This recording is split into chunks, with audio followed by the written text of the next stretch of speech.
Mga kapuso, 2013, November 7, isang napakalakas na bagyo ang pumasok sa Philippine Area of Responsibility at nagbabantang manalasa diyan sa Eastern Visayas. At yan yung Super Typhoon Yolanda.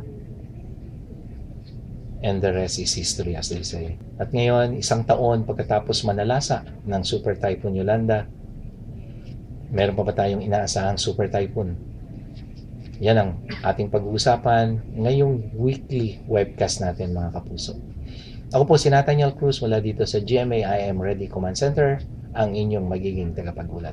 Base dito sa wind forecast map ng The Weather Company, ngayong weekend asahan pa rin yung pamamayani ng hanging amihan sa Luzon, pero bahagya na itong hihina.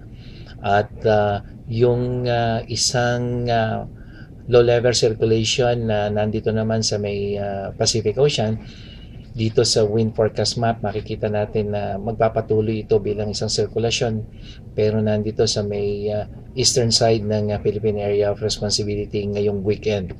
At kung i-extend pa rin natin itong wind map up to the Monday and Tuesday next week, tuloy-tuloy pa rin yung mahinang pag-ihip ng hanging amihan. This time, halos sa buong Luzon, umaabot na dito sa may Visayas, pero mahina na siya. At yung low-level circulation na nakita natin ng weekend ay posibleng hindi pumasok ng PAR at magtutuloy-tuloy lamang dito sa may east of Japan. Parang yung track na dinaanan ng bagyong si Paeng. Rainfall forecast, base sa latest ng The Weather Company, asahan ng mga pag-ulan dito sa may eastern section ng Southern Luzon. Ito yung Bicol region, ilang bahagi ng Calabarzon at dyan sa may Palawan, at yung mahihinang pag-ulan sa may extreme northern Luzon. Sa Visayas, mahihinang pag-ulan ang asahan, pero sa malaking bahagi mas maaliwalas. At sa buong Mindanao, dahil sa epekto ng Intertropical Convergence Zone ngayong weekend, asahan na ang mga thunderstorm, lalong-lalo na pagdating sa hapon dito sa may northern section, ARMM, at dyan sa may Soxagen. 5-day outlook natin, selected key cities. Unahin natin ang Baguio. Malamig po ang inaasahang temperatura sa Baguio sa araw ng Sabado, halos 15 degrees Celsius. At pagdating ng Monday, may mga mahihinang pag-ulan, pero bahagyang tataas yung minimum temperature up to Wednesday. So maging handa tayo sa mga mahihinang pag-ulan pagdating ng hapon. Metro Manila for the next 5 days, Sabado, mababa rin yung inaasahang temperatura pagdating ng madaling araw, 22 degrees Celsius. Pero tulad sa Baguio, tataas ang bahagya for the next several days starting Sunday. May mahihinang pag-ulan, lalong-lalo na yan pagdating ng hapon.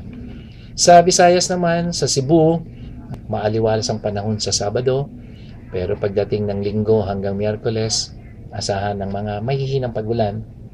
At ang trend ng minimum temperature, malamig sa Sabado, pero unting tataas pagdating ng Linggo hanggang Miyerkules.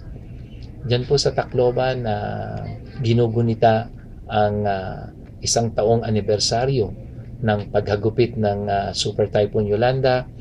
Asahan ang mga pag-ulan Sabado hanggang Wednesday, at ang minimum temperature magtutuloy-tuloy sa 22 degrees Celsius. Cagayan de Oro City, dahil sa epekto ng Intertropical Convergence Zone, the whole 5 days starting Saturday, tuloy-tuloy po yung mga pag-ulan, at mostly sa hapon yan associated with thunderstorms.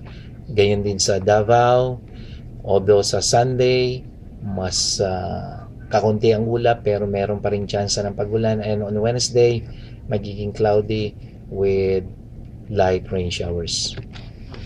Mga kapuso, marami ang nagtatanong, nung dumaan ang Super Typhoon Yolanda, pwede ba itong maulit ulit? And the answer is yes. Pero kung kailan, hindi natin alam. Sa katunayan, ngayong taon 2014, 6 na Super Typhoon ang pumasok sa Philippine Area of Responsibility.